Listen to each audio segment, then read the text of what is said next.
Bonjour, bonsoir, shalom, shalom à tous et à toutes. Ça va dépendre de l'heure à laquelle que tu me reçois. Voilà, cet après-midi, je veux vraiment partager quelque chose avec toi, une petite exhortation. J'ai donné pour thème quand la main de Dieu se repose sur quelqu'un.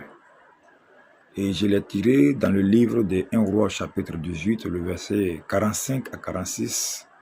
Et nous allons tous lire ensemble. Alors, qu'est-ce que Dieu nous dit dans 1 Roi chapitre 18, verset 45 à 46?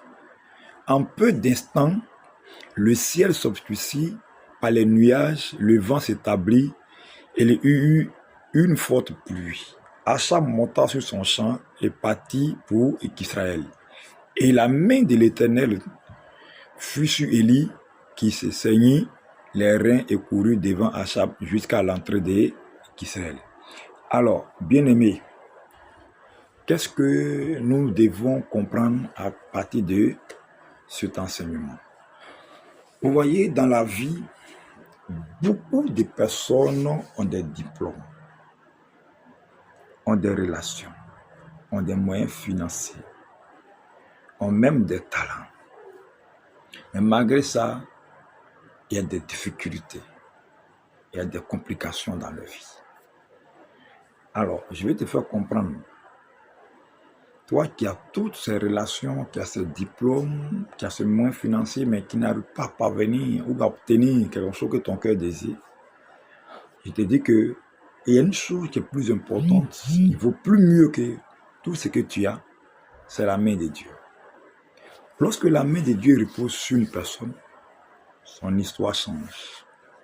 Les obstacles qu'il avait dans sa vie deviennent des marches. Les combats deviennent des témoignages.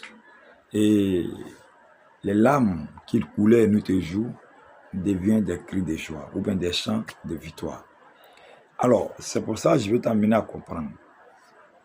Vous savez, la différence entre Achab, le roi Achab et Élie, ce n'était pas la vitesse, ce n'était pas la qualité du char, mais c'était la présence de Dieu qui faisait la différence. Achab était dans son char, un char royal tout neuf, tout avec tout ce qui est nécessaire pour aller vite. Mais Élie avait la présence de Dieu. La main de Dieu était sur Élie. Alors Élie était... Vous savez ce que vous devez comprendre, lorsque la main de Dieu est dans la vie de quelqu'un, faible qu'il est, il devient plus fort. Que Dieu te bénisse. Partage et like.